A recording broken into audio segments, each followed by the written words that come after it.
যত্ন করলে নাকি কোনো কিছু হারায় না, এটা তো আমার কাছে ভুল মনে হয়। আমার চোখে দেখা হাজার হাজার মানুষ দেখি অনেক যত্নের জিনিস হারিয়ে ফেলাইছে। যত্ন করে প্রিয় মানুষকে ভালোবাসে, সে ছেড়ে চলে যায়। অনেক শখের একটা খেলনা যদি কিনে, ওটাই সবার আগে ভেঙে যায়। যেই মানুষগুলাকে বেশি ভালোবাসবেন দেখবেন ওগুলাই আগে বদলে যাবে, অন্যায় তো হারিয়ে যাবে। আসসালামু আলাইকুম, কেমন আছেন সবাই? আশা করি সবাই ভালো আছেন। অনেক দিন পর একটা বড় ভিডিও ছাড়তেছি, আর এখন এই ভিডিওগুলো এডিট করতেও ভালো লাগে না। আসলে মন ভালো নাই আমার, আমি একটু অসুস্থ, দেখা যায় আমার দাঁতে ব্যথা করতেছে। আমার নাকি আক্কেল কম, এর জন্য আমার আক্কেল দাঁত উঠতেছে। আর বছরে যে কয়বার আক্কেল দাঁত ওঠে আমি জানি না। এই বছরে আমার এই যে 3বার দাঁতে ব্যথা শুরু হয়ে গেল।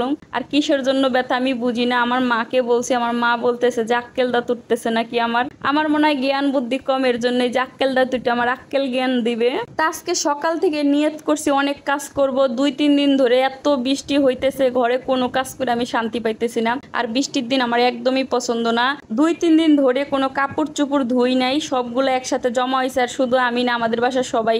আজকে পুরো একবারে ছাদ ভরে গেছে, জায়গাই পাইতেছি না। তার ভিতরে আমি আবার এই যে তোষক মুষক বাইর করে ফেলাইছি। 2-3 দিনের বৃষ্টিতে আমার ঘর একবারে ভিজা ভিজা লাগতেছে। আর আমার এই ভিজা ভিজা ঘরের টুকু ভালো লাগে না। টাটকা রোদ উঠলে মনে হয় যে আমার ঘরটা একবারে ফকফকা থাকে, সব কাজ কাম কইরও একবারে শান্তি পাওয়া যায়। আর এই 2-3 দিনের ভিতরে মনে করেন আমি 2-1টা খেতাও জমাইছি আমার ছেলের। এই খেতাগুলো আমি ধুয়ে দিলাম, আর অনেকদিন পর আমার ছেলের খেতাগুলো আমি ধুইলাম। আর আজকে ঘুম থেকে অনেক তাড়াতাড়ি উঠছি, কারণ জানি আজকে অনেক বেশি কাজ করে আমি একা দিশা পাবো না। তার ভিতরে আমার এই যে আব্দুল্লাহ আছে, আমার আব্দুল্লাহ তো আমাকে মনে করেন বিরক্ত করবেই। তাই আমি পাঙ্গাস মাছ রান্না করবো, আর এদিকে কচু শাক রান্না করব। আর এই কচু শাক আব্দুল্লাহর বাবা মনে করেন কালকে রাত্রে নিয়ে আইসে, আইনা ফ্রিজে রাইখা দিছে। মানুষ এতগুলো কচু শাক কিসের জন্য আমি জানি না, আর হ্যাঁ কিসের জন্য আনছে তাও আমি কইতে পারি না। এর আগে একবার 2 মুঠা কচু শাক আনছিল, তখন আমি বলে দিছি যে এত কচু শাক আইনেন না। কিন্তু এই যে আজকেও 2 মুঠা কচু শাক নিয়ে আইছে।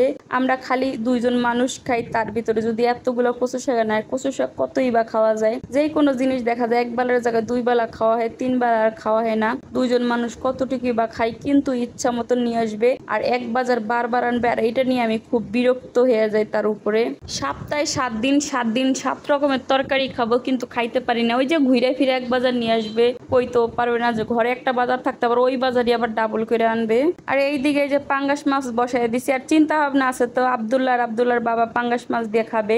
আমি যেহেতু পাঙ্গাস মাছ খাই না, আমার কচু শাক দিয়ে হয়ে যাবে। আর তার ভিতরে আমি ডিম ভাইজা নিব প্রয়োজন হইলে, যদি দরকার পড়ে তাহলে। আর এই দিকে তো আমি পাঙ্গাস মাছ রান্না করে ফেলাইছি। আর এই মাছটা অনেক শখ করে রান্না করছি, কারণ এই মাছটা আমি নিজেই কিনছি আমার ছেলের জন্য।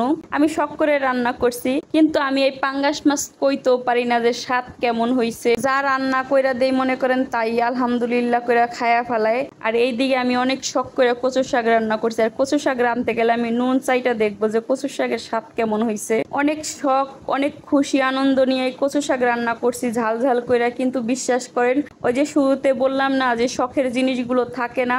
অনেক শখ করে কচু শাক রান্না করলে কি হয়েছে, পুরো একবারে কারেন্টের মতন ঝাল হয়ে গেছে। চাইছিলাম ঝাল দিতে, কিন্তু এত ঝাল দিতে চাই নাই। শখের জিনিসগুলো এইভাবেই নষ্ট হয়ে যায়। যেটা যত্ন করবেন বেশি, ওইটা কখনোই আপনার কাছে থাকবে না। অনেক যত্ন করে রান্না করছি, কিন্তু আমি এটা খাইতে পারি না, ঝালের জন্য মুখেই দিতে পারি না। জীবন থেকে অনেক শখের জিনিস হারিয়ে গেছে, শখের মানুষগুলা হারিয়ে গেছে। এখন আমার শখগুলাই হারিয়ে গেছে। যত্ন করলে নাকি সবকিছুই থাকে, কিন্তু যত্ন করেও তো সবগুলা বাঁচায় রাখতে পারলাম না। তাও আলহামদুলিল্লাহ যেমনি আছি আল্লাহর কাছে শুকরিয়া আদায় করি। তাই যাই হোক, আজকের ভিডিও পর্যন্তই। ভালো থাকবেন সবাই, আর ভিডিওটা ভালো লাগলে লাইক করে দিবেন।